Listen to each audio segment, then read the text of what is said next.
Hello again. Author and activist Songezo Zibi has launched his new book titled Manifesto. That was about 2 weeks ago. The book outlines Zibi's vision for the country. He says this is an outline of what needs to change to have the South Africa of our dreams. He's joining us now in the studio just to discuss where he is at today. He's a former journalist. I mean, you were editor of Business Day for how long? For 2 years. For 2 years. It felt like 15, though. I can imagine. Because of the state capture was happening while I was there. Chasing all those deadlines, yeah. Yes. Do you miss the front line? Sometimes, but not often. Not often, because now you're engaged with this new world of yours. Is the Rivonia cycle a genesis for where we are, or was there something before the Rivonia cycle? No, the Rivonia cycle has been in the works for a very long time, in my mind and in the co-founders' minds, because we've known each other for a very long time. Okay. And we eventually decided to form an institution that would professionalize the development of ideas about our future. So it's a non-profit company, and we're hoping that it's going to live for the next 100 years and do three things, really, to develop ideas for a new future politically, and in terms of other public policy areas, to develop new leaders, and thirdly, to deepen democratic participation and accountability. Yeah. Why Rivonia cycle? I'm asking this. You and I might know, yes, but some younger viewers might not know. Let's not make the assumption, but you can share with us why Rivonia cycle. So the Rivonia is because we feel that South Africa has a heritage from the Rivonia generation, not just the Rivonia trialists, but the Rivonia generation, who stood for something bigger than them as individuals, as single individuals, and as a collective. They believed in the certain principles, they believed in them, they fought for them, and we have the country that we have today, and the country that we could have had. So it's drawing on that heritage. The circle has got to do with the fact that we are in Africa. When a community has trouble or is in trouble, that community gets around to discuss a way forward. But we need to do that on the basis of very strong and well-developed ideas in a democratic space. Okay, so now you've penned this book, and in this book, I've read about it. I haven't read your book yet, apologies, but I will be reading it soon.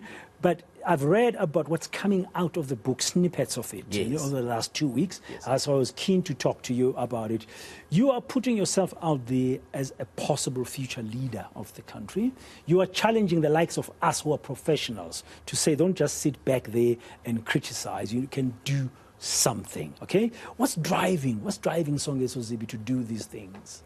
I think the segment you had just before this conversation is precisely the kind of thing that has driven me and my colleagues to do what we're doing, because South Africa is in really, really deep trouble. We see a series of incidents. It's not just the Prasa story. It's what happened in Buffalo City in East London with the 21 kids dying. And you are in the news business. You cover these kind of stories of complete disintegration and degeneration all the time. And I think that what is required is that we need to reflect on the last 27 years of freedom and make a decision about what has worked and what is not working. And after 27 years, we should have a very clear idea of what is not working. And that's essentially the exercise I do in the book.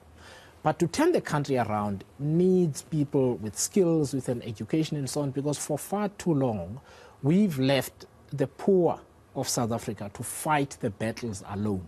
And I'm saying that it is time for those who could protect themselves from the difficulties to join that struggle and make South Africa a better country. And those Rivonia trialists, those Rivonia freedom fighters had a very strong educational background as well when they were starting. They were professionals in their own right. Some of them were lawyers, like exactly. like Nelson Rolihlahla Mandela, just to mention one. So your idea is that bring your ideas to the table. Let's see what we can do. Your book is entitled Manifesto. Yes. So it's like you're putting out there already a promise, so to speak, to say, this is what I would stand for. Am I correct in saying so?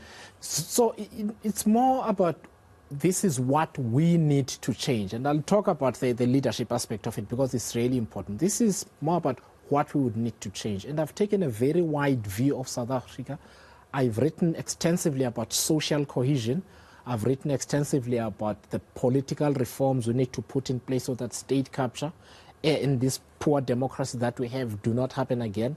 I have written about what we need to do with the economy, and I've written about what we need to do in order to reform the government itself. That is, not just the state, but the government itself, the government executive.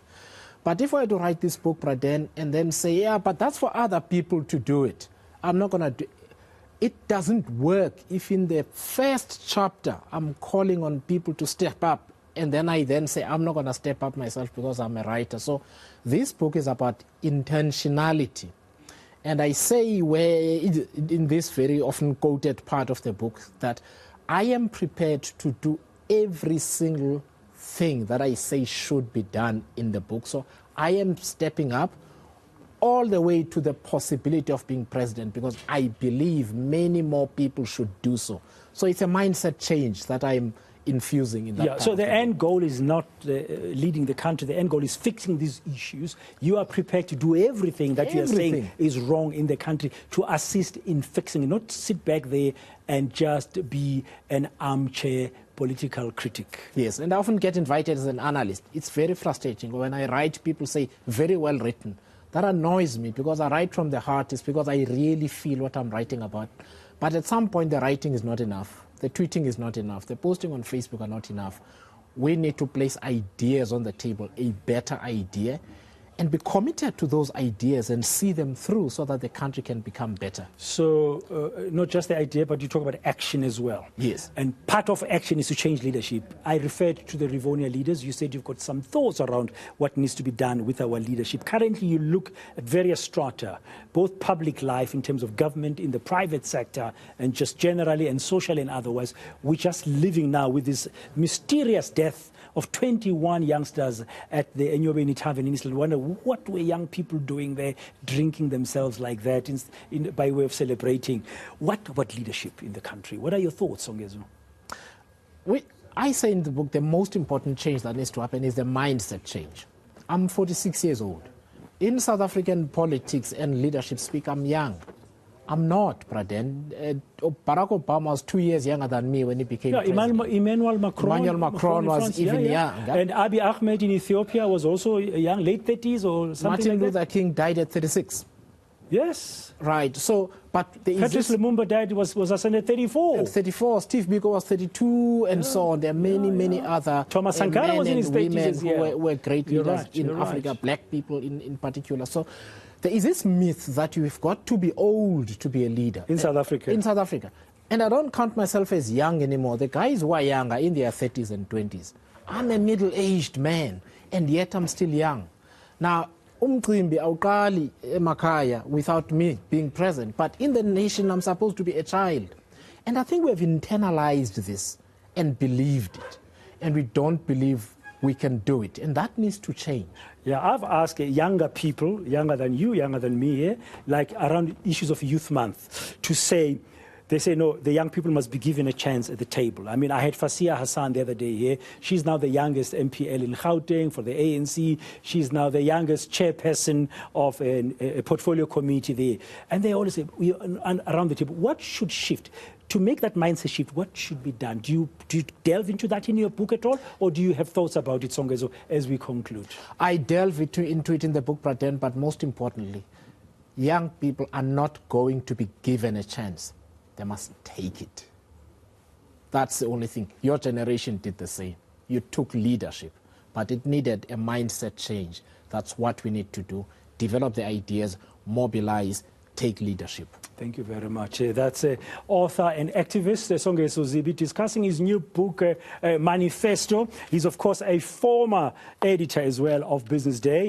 He's a peer, he's a colleague, but now he's moving the country. He's getting involved himself to say we need to fix this country, and I'm not going to be on the sidelines. If you are a professional and you read his book or you're listening to this interview, think about what you can do as well to build a better future. I'm going to bring you the latest